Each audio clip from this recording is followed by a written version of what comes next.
Hi everyone, this is William from the Headphone Experience, and I'm here tonight with my full review of the Hifiman Deva Pro. This is on loan to me from Hifiman Audio, and it currently sells for $329 US. This is a full-size wired or Bluetooth or USB over-the-ear planar magnetic driver headphone.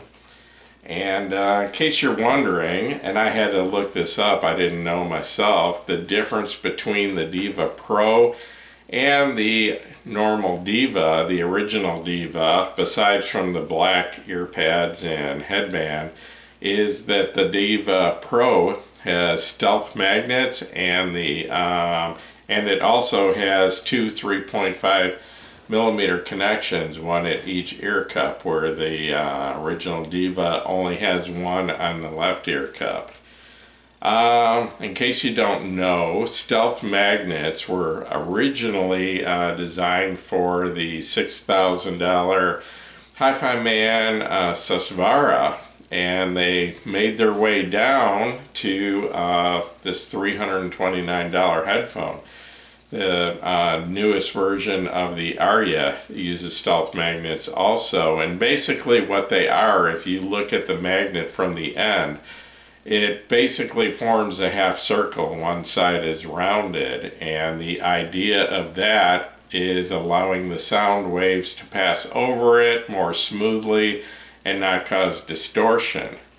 Hifiman claims the impedance of this headphone to be 18 ohms and the sensitivity to be 93.5 decibels at 1 milliwatt. They claim a weight of 360 grams. According to my scale, it comes in at 369, so we are very close. The other unit that comes with this, which is your amp, Bluetooth, receiver, and DAC, weighs another 25 grams. This uses a Bluetooth chipset that is called Qualcomm QCC5124, and the DAC that's built into this is a Hifiman Himalaya.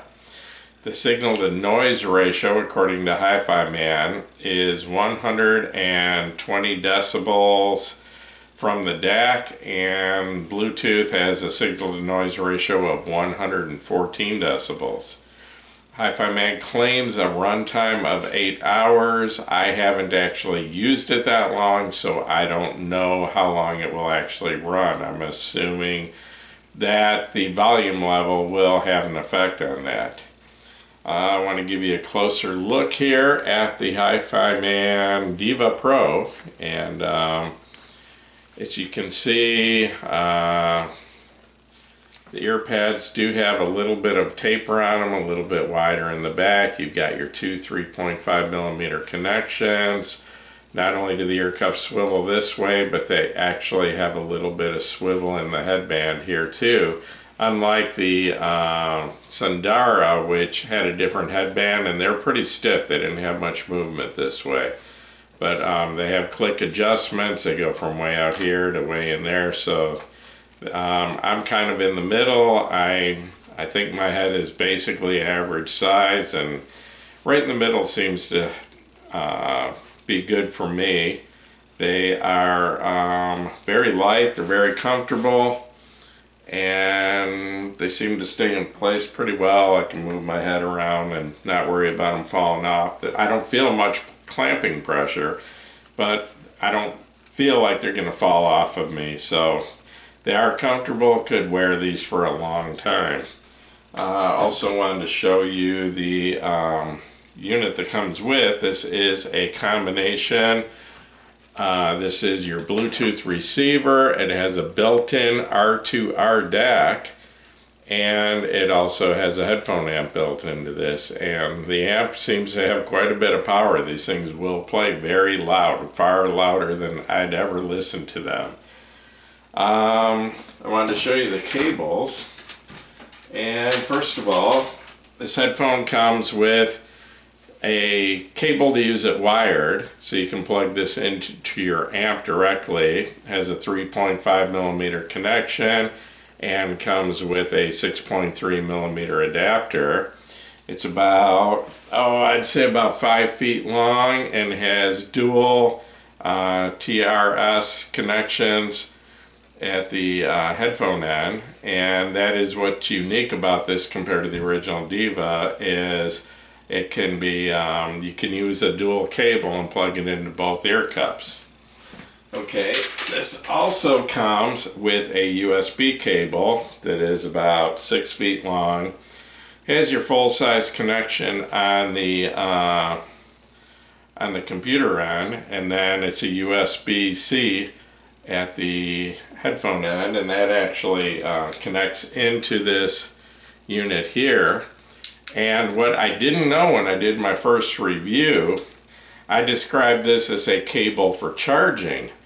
But what this can do is you can plug this into this unit, and this plugs in, I guess I didn't show you this yet in this video. On the left ear cup, you just plug this into the jack on the bottom. It stays there. You don't have to worry about it falling off.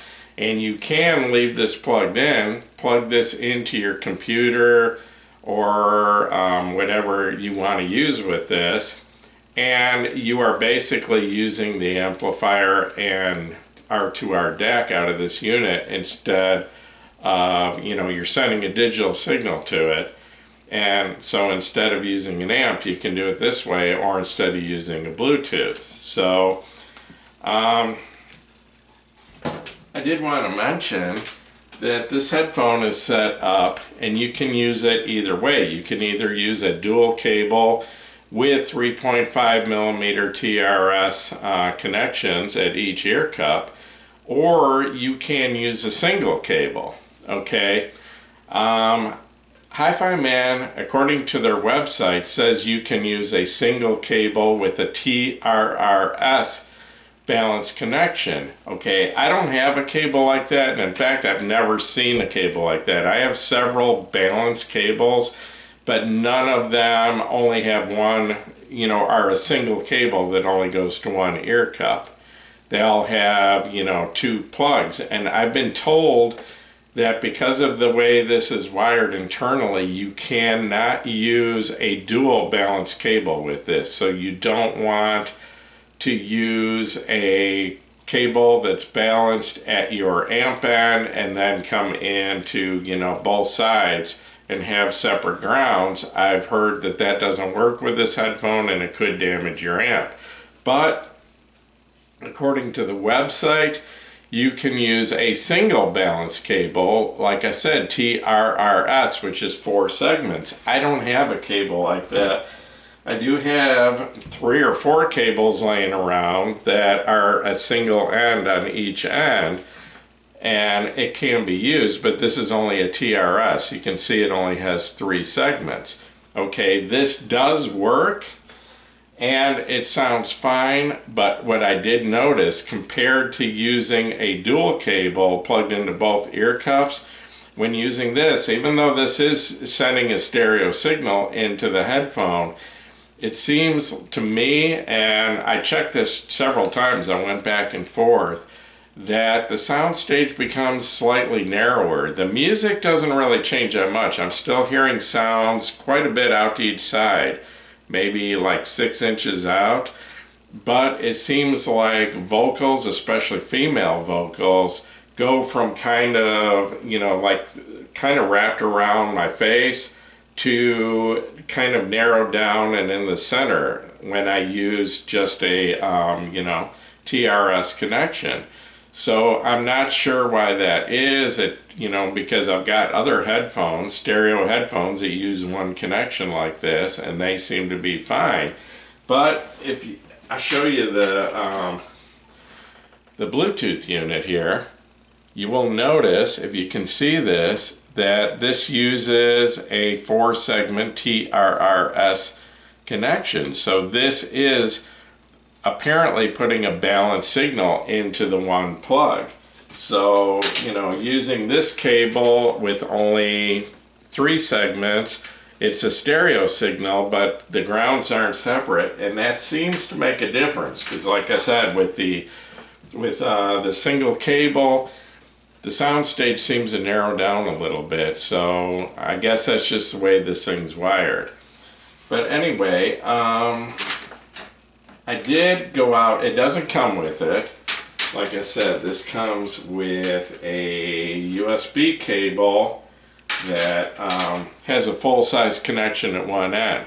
So I did try this from my computer, and like I said in my first video, I hadn't even known this, I could do this yet.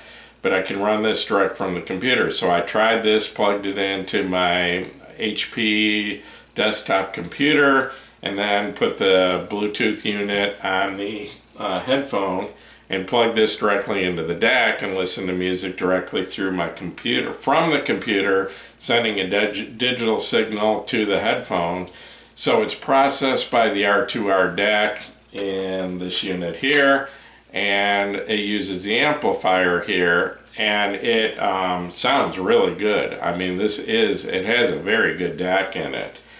And so what I did, I also have this little Android tablet here, and this does have a headphone jack on it, a 3.5 millimeter, and I tried that, but to be honest, it doesn't sound that good because I'm using the DAC and amp of the Android.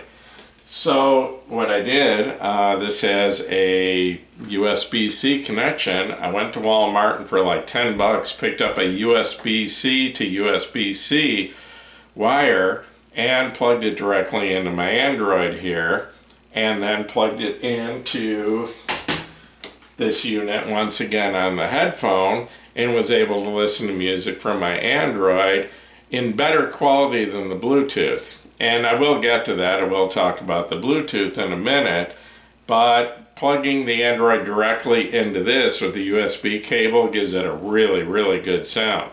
So, about the Bluetooth, I did try it with the Bluetooth from using the Bluetooth signal from my HP desktop and the Bluetooth signal from my Android tablet, and both sound about the same. Both seem to have a range of about 30 feet, and they're almost as good as using it wired or using a USB source. The only difference I hear, the music sounds the same, the tone balance, everything else, it just Bluetooth, the music seems a little bit flatter and not quite as three-dimensional to me. It doesn't sound as holographic. It's just more kind of on one plane. That's really the only difference I'm hearing, and I don't know what code or codecs or whatever it is. I don't know a whole lot about Bluetooth. This is only like my second Bluetooth headphone I've reviewed. But, so I don't know which one that my HP desktop or my Android tablet is using. There's probably better Bluetooth. I know there's several of them now, the different codes, and I think this accepts several. There's probably something better out there that has better sound than what I'm using. So with my equipment, there is a slight degrade in the sound of the Bluetooth. Like I said, just a little bit of a flatter, less three-dimensional sound. But that might not be the case with all Bluetooth sources. I do have an iPhone 11, but I don't know how to, I honestly don't know how to work the thing.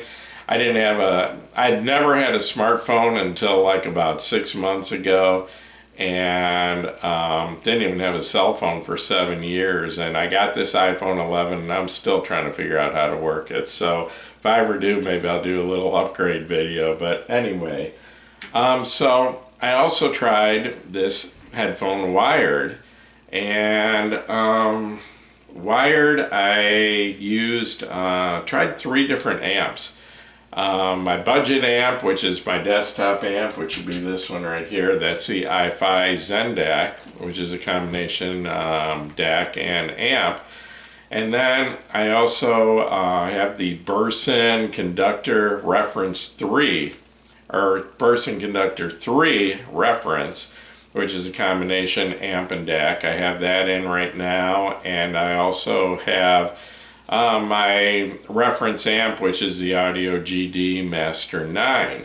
Okay, I ran the Master 9 off of either the Audio GD R8, R2R DAC, or the topping D70S MQA version. And then the Burson, I either ran it with the built-in DAC or I ran it with an external DAC, which would be the topping D70S MQA. Okay, and then the Zen DAC, I just, that has a built-in DAC. I ran that directly from my computer. So those are the amps that I tried. And to be honest, it didn't seem to make a whole lot of difference which of the three I used. This headphone is a very good sounding headphone, but I think, a DAC or an amp like the Zen DAC is probably as much as you need. It's really not that hard to drive. And yeah, it does scale slightly. I mean, it got a little bit better with the Burson and with the Master 9, but it's not like an Aria or something like that that really scales and really gets better with a high-end amp. You really don't need that for this. A couple $100 worth of amp is probably more than enough for this. As far as headphones that I compared it to, the question everyone is asking ever since I posted my my first impressions of this is everyone is asking me, and I keep seeing the question coming up in headphone groups like the Headphone Experience and Headphone Audio. Everyone's asking, how does this headphone compare to the Sundara? Because the Sundara has been around for, 3-4 years now. A lot of people have heard it, and it's an outstanding headphone for the money. Well, this headphone comes in even cheaper. The Sundara was originally $500. Then now I think the Sundara is $350, $349, whatever, and this is actually like $20 cheaper at $329 than the Sundara. Plus, this has Bluetooth. This has can be run off a USB port, or this can be run wired. So people are asking, how does this compare to the Sundara? So comparing the two, and I have to mention, first of all, my Sundara, I believe, is the version 1. It's about 3 years old, and I think it's the first version out. I don't even know how many Sundara versions there are, if they're on 2 or 3, whatever they're on now. And for my last review on the Sundara, I did a review of that with Hifiman ECL02 ear pads on it, but I decided that wasn't a fair comparison, so I went back to the stock ear pads on the Sundara to do this comparison. First of all, I'll let you know the Sundara does take quite a bit more power to drive than this headphone. You need more amp for the Sundara. Besides from that, I would say both headphones are very neutral, where the Deva just has a slight bump in the mid bass compared to the Sundara. I would say it's maybe about 2 or 3 decibels ahead of the Sundara in mid bass. It's just got the Sundara, I consider just be just straight on neutral, and this just has a little bit more weight to the mid bass. I consider both headphones to be very clean, very detailed. They both have very good resolution. They both have pretty good extension. They both extend well into the treble, as high as I can hear. Neither one has a huge amount of sub bass. The Aria, for example, does go deeper, and the Hifiman HE560 has really good sub bass. It goes deeper. But the Sundara and the Deva Pro, they definitely have sub bass, but there's not a whole lot of weight to it. Or if you had the old HE500, I would say they're in about the same range. So the differences in the two, they're very similar, but there are some differences, but the differences aren't huge. There's not any really big difference in the sound between the Deva Pro and the Sandara that I could hear. And I spent quite a while switching back and forth between amps and listening to the two and listening to different kinds of music. And like I said, the Deva does have a little bit more mid-bass, but something I did notice, it seems like when I'm listening to the Deva through the USB source or Bluetooth, where it's using its own DAC and amp, it actually seems to have a little bit more mid-bass than it does listening to it from an external amp. It seems like the tuning of that DAC or the amp or whatever is giving it a couple more decibels of bass. So listening to the Deva from an external amp, I just sense a little bit more bass than the Sandara, but when I'm listening to the Deva from through its own DAC and amp, it seems to be a little bit more. Then I would say it's maybe a 3 or 4 decibel bump up in bass and mid bass from the Sandara. So other differences, I would say the Sandara is slightly more dynamic. The Deva has a little bit more weight to the mid bass, but the Sandara seems to have a little bit more slam, a little bit more punch to both the mid bass, the upper bass, and getting in to the lower mids. Things like snare drums and that sort of thing seem to hit a little bit harder on the Sandara than they do on the Deva. Also, the Sandara, to me, sounds like the soundstage sounds a little bit wider. Seems to wrap around me a little bit more, has a little bit more overall width, and vocals, I definitely hear a little more width of the soundstage with the Sandara, and that would be running off of its, with the Deva running off of its own amp. When I use the single cable, or if I'm using it with the dual cable, the Deva has decent width, but if I go to the single cable, it loses a little bit of that width. But still, I think the Sandara does have a little bit more overall width and a little more width to the vocals, and the Sandara, to me, seems to be slightly more three-dimensional with a little more depth to the soundstage also. I feel like I'm hearing things a little bit further in front and a little bit further wrapped around behind me. Not really behind me, but to the back of my ears at least. So yeah, to me the Sandara is slightly more holographic, and like I said, there's no major differences between these two headphones. They're very similar, but those are the small differences that it took me a while to hear. Basically, the other thing is, to me, the Deva just sounds a little bit smoother, where the Sandara sounds a little more edgy, like a little bit sharper edges on the notes and things. And so they're real close though. What else? Like I said, with the USB cable, that or using a Bluetooth, it seems to gain just a little bit of bass compared to using it wired. Bluetooth quality, almost identical, but just a little bit of loss of depth in the soundstage.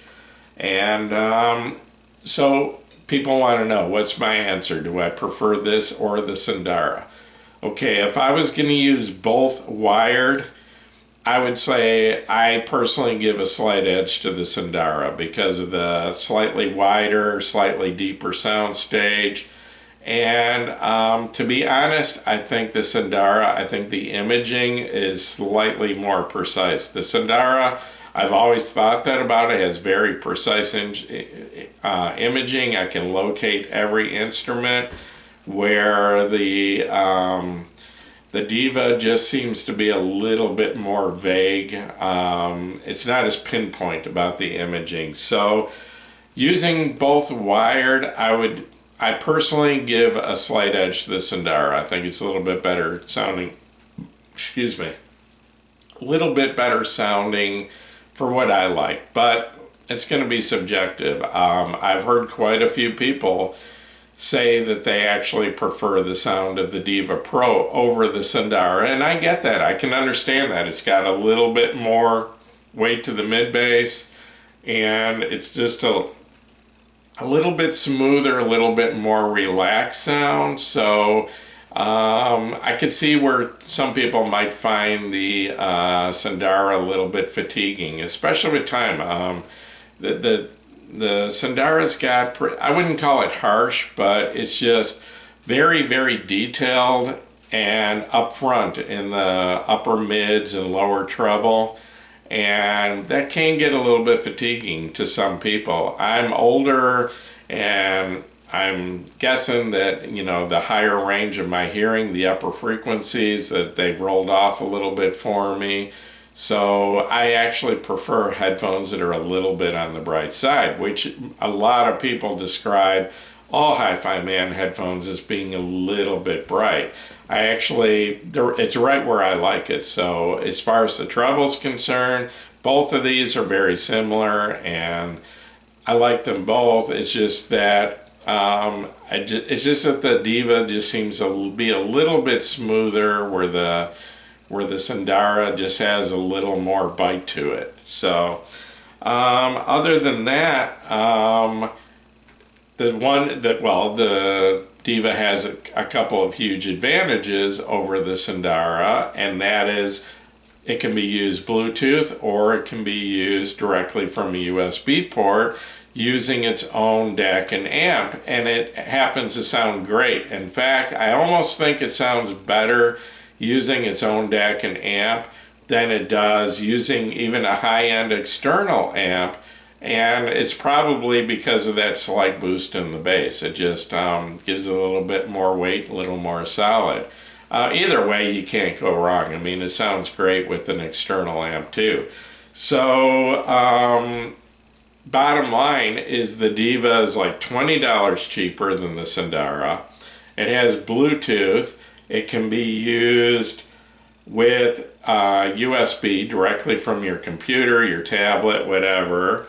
And it can be used with either a dual cable or a single cable. I mean, this is just a really versatile headphone. So bottom line, do I recommend it? Yeah, I definitely recommend it. You know, I could see where some people might like the Sandara better if they're just going to listen to it wired from an amp.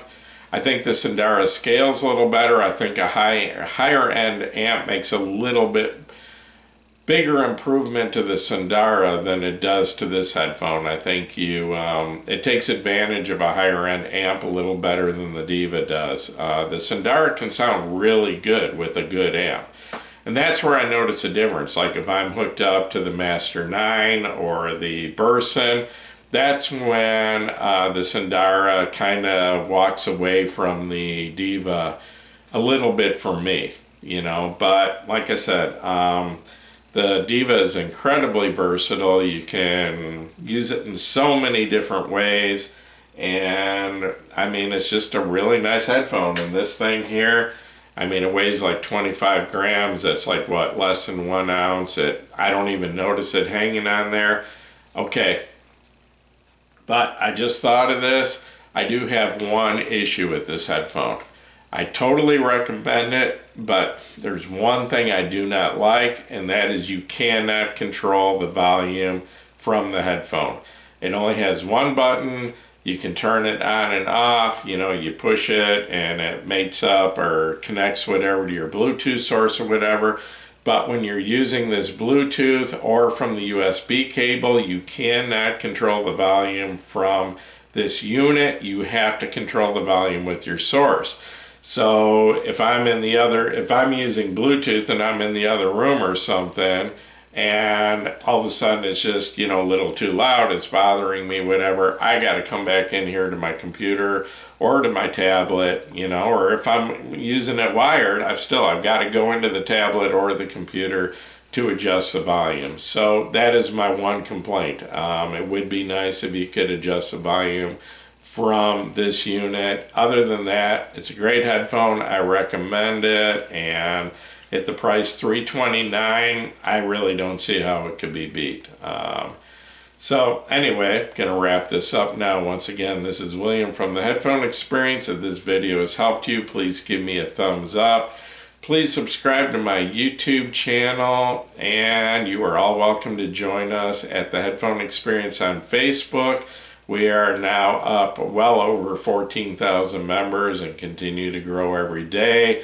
You're all welcome over there, and once again, thanks for watching my video.